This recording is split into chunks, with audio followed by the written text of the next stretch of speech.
Dubai news one में आप तमाम लोगों को वेलकम करते हैं। दुबई में 3 नई पाबंदियां आयद कर दी गई हैं। कंपनी मालकान जो हैं उनकी चीखें निकल चुकी हैं। गैर मुल्कियों की लाखों दुआएं कबूल हो चुकी हैं। एक ऐसे शानदार कदम को उठा लिया गया है, एक ऐसी बड़ी खुशखबरी सुना दी गई है जिसको सुनने के बाद हर वर्कर हजरात खुशी से झूम उठेगा।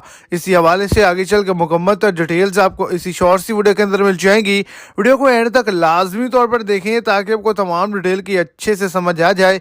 और अगर इस चैनल पर आप फर्स्ट टाइम हैं तो लाजमी से चैनल को सब्सक्राइब कर दें, इस वीडियो को लाइक कर दें और अपने दोस्तों तक इसको ज़्यादा से ज़्यादा शेयर करें। दुबई हुकूमत की जानिब से आज के दिन ऑफिशियली तौर पर इस बात को अनाउंस कर दिया गया है कि अगर आपकी कंपनी आपको तनख्वाह नहीं दे रही, पूरे साल में से 3 महीने की तनख्वाह स्किप कर रही है या वक्फे से दे रही है, तो आप तमाम लोग कंपनी को छोड़कर किसी और जगह पे काम कर सकते हैं। दूसरे नंबर पर अगर आप मंथली तनख्वाह नहीं लेना चाहते तो वीकली ले सकते हैं, वीकली भी नहीं लेना चाहते तो घंटों के हिसाब से तनख्वाह ले सकते हैं। अगर कोई कंपनी ऐसा करने से इनकार करेगी तो उसके खिलाफ सख्त कार्रवाई की जाएगी।